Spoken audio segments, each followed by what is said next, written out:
Wow! Ang ganda na!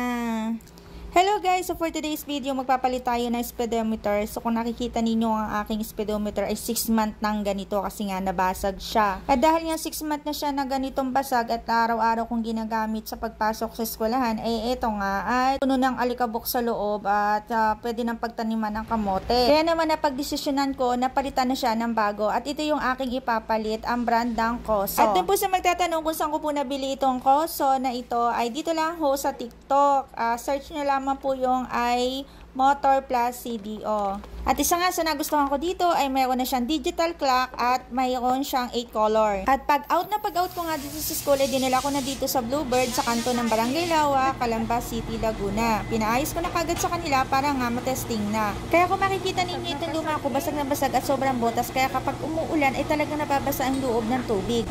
At makalipas nga ang ilang minuto na pagtatanggal ng cover at mga side mirror ay ayan na nga at gumana na nga yung bago kong binili na speedometer.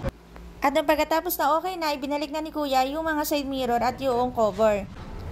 At ayan na nga, naayos na nga yung aking speedometer at napalitan na siya ng bago.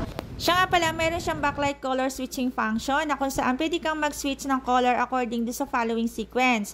Katulad ng sunod-sunod na red, orange, yellow, green, blue, light, blue, purple, and white. Mayroon din siyang digital clock na madali ko lamang na-set up. At ito naman ang itsura niya nung pauwi na ako, inabot na nga ako ng ulan. So ayan na siya. So tuwang-tuwa nga ako kasi nga napalitan na ng bago yung speedometer ko. So hanggang dito na lamang yung aking video. Salamat sa panonood. Bye!